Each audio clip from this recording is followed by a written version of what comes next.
Hello toi, bienvenue sur ma chaîne, moi c'est Elena, je suis une passionnée de mode, de luxe et de cosmétiques et je vous partage toutes mes expériences dans le luxe sur cette chaîne, les carnets d'Elena. Et aujourd'hui, on se retrouve pour une vidéo un peu spéciale pour vous parler des qualités pour travailler dans le secteur du luxe.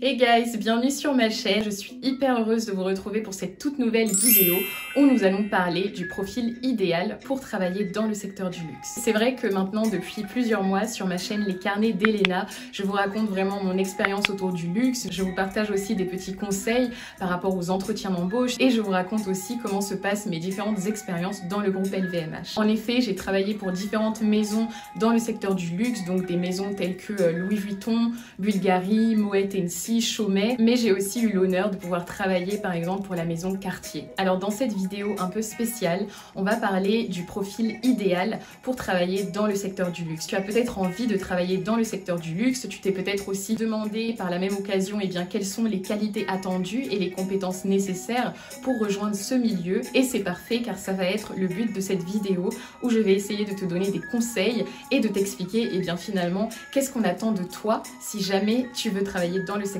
du luxe. La première des qualités, une qualité qui est essentielle, je trouve, quand on veut travailler dans le secteur du luxe, c'est le fait de parler couramment anglais. Alors il faut savoir que le secteur du luxe est un secteur international. On s'adresse vraiment à une communauté internationale, à une communauté globale, et c'est vrai que la langue d'usage, la langue vraiment business, c'est l'anglais. Et l'anglais, c'est une langue que tu vas vraiment utiliser tous les jours, que tu travailles finalement en retail, en service client, en communication, en marketing ou en digital. Il va vraiment falloir parler anglais, et c'est pour ça que les profils idéaux pour travailler dans le luxe sont des profils qui maîtrisent vraiment l'anglais. Je me souviens par exemple que lorsque je travaillais chez Louis Vuitton à Paris, c'est vrai qu'il n'y avait pas une seule journée où je ne parlais pas anglais ou au moins une autre langue que le français. Après, bien entendu, on valorisera les candidatures qui parlent différentes langues. Maintenant, on va passer à mon deuxième conseil. Si tu souhaites travailler dans le secteur du luxe, il te faut une excellente maîtrise du secteur du luxe. Et là, tu te demandes peut-être pourquoi est-ce que tu dois avoir une bonne maîtrise de ce secteur? Eh bien, tout simplement parce que cela va te permettre de te valoriser au moment de l'entretien d'embauche. Ça signifie bien connaître la marque à laquelle tu t'intéresses ou à laquelle, par exemple, tu es en train de postuler, connaître aussi ses personnages clés ou ses dates clés, connaître également ses concurrents, et enfin, je pense, un aspect qui est très important, connaître l'actualité de la maison qui t'intéresse. Donc je te donne un exemple. Si tu souhaites travailler pour la maison, disons Chanel, c'est très important que tu saches par exemple qui était Gabrielle Chanel, quelles sont les dates clés de la maison Chanel, quels sont les derniers défilés, quels sont éventuellement les concurrents, et puis tu devras aussi passer par l'actualité.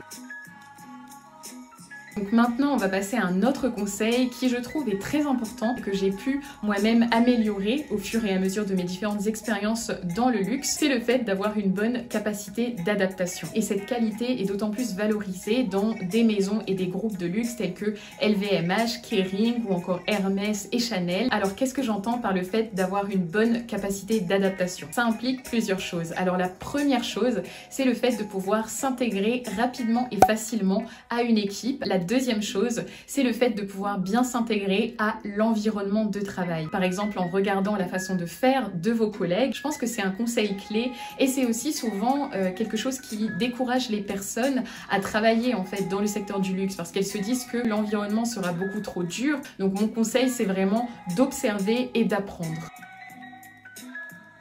Alors maintenant, parlons d'une autre qualité essentielle pour travailler dans le luxe, c'est tout simplement la maîtrise d'outils informatiques ou encore d'outils techniques. C'est quelque chose qui devient de plus en plus important quand on travaille dans le luxe, et vous allez devoir de toute façon utiliser en fait des outils techniques ou informatiques. Dès maintenant, apprenez à vous servir par exemple de PowerPoint, et apprenez aussi à vous servir d'Excel, à comment faire pour travailler un peu plus vite sur Excel. Il y a pas mal de vidéos sur YouTube qui expliquent vraiment très clairement comment bien maîtriser Excel ou encore PowerPoint. Alors après, c'est sûr que si tu souhaites travailler pour des postes un peu plus spécifiques comme en finance, en analyse de données ou encore en supply chain, là c'est sûr que ton utilisation d'Excel va être beaucoup plus intense, mais quand bien même, et cela peu importe les métiers, il faut vraiment avoir déjà des bases sur Excel et sur PowerPoint.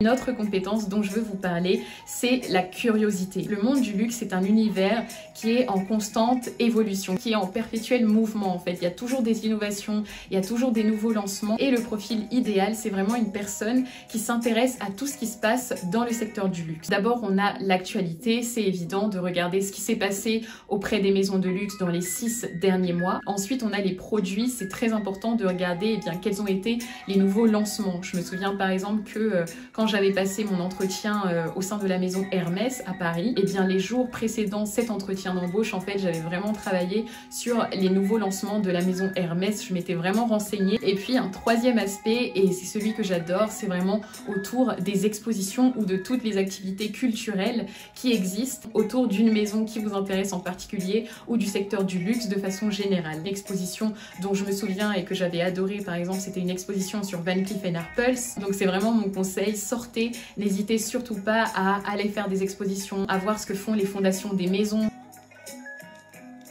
Maintenant, parlons d'un aspect essentiel dans le secteur du luxe, c'est la rigueur. En fait, c'est aussi avec les années d'expérience que je me suis vraiment rendu compte que le milieu du luxe demandait beaucoup de rigueur en service client, en vente, en marketing, en communication. Bref, dans tous les secteurs, il y a vraiment de la rigueur. Si vous êtes par exemple sur un point de vente et que vous avez un storytelling à respecter, c'est vraiment important de le respecter. Parfois, il y a aussi des mots-clés ou encore des valeurs qu'on va vous partager dès vos premiers instants en fait en entreprise, et c'est vraiment important de toujours les respecter, de toujours les mettre en avant, que ce soit discuter avec des clients ou encore sur une présentation PowerPoint. Il faut vraiment de la rigueur dans tout ce que vous faites.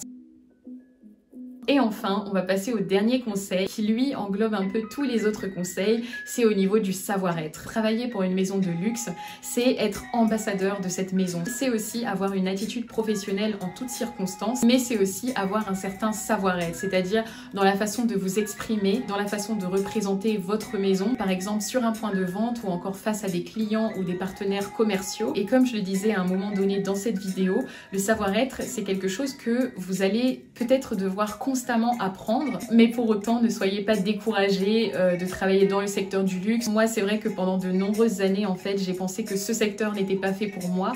Il y a encore pas très longtemps, c'est ce que je pensais, et j'ai envie de vous dire que si vous avez un challenge, si vous avez envie de relever un défi, n'hésitez pas, vous avez aussi votre place dans le secteur du luxe. Et ce n'est pas parce que on n'a pas d'expérience dans le luxe au préalable que forcément on a moins de chance. Je pense qu'on recherche de plus en plus des personnes qui ont aussi différents types d'expériences. De votre côté, grâce à vos différentes expériences, vous allez vraiment pouvoir faire la différence. Ça y est les gars, c'est la fin de cette vidéo. Je suis hyper contente de vous avoir partagé mes différents conseils. En tout cas, j'espère que cette vidéo vous a été utile. Si c'est le cas, n'hésitez vraiment pas à liker cette vidéo, à la partager et à vous abonner à ma chaîne. N'hésite surtout pas à regarder mes différentes vidéos où je te donne des conseils sur les entretiens d'embauche, car j'ai déjà abordé ce sujet. Et si tu souhaites du conseil un peu plus personnalisé, tu peux faire un tour sur mon site web, les carnets d'Elena, et réserver une séance dès maintenant. Merci beaucoup d'avoir regardé cette vidéo et quant à nous, on se retrouve très vite pour une prochaine vidéo. À bientôt!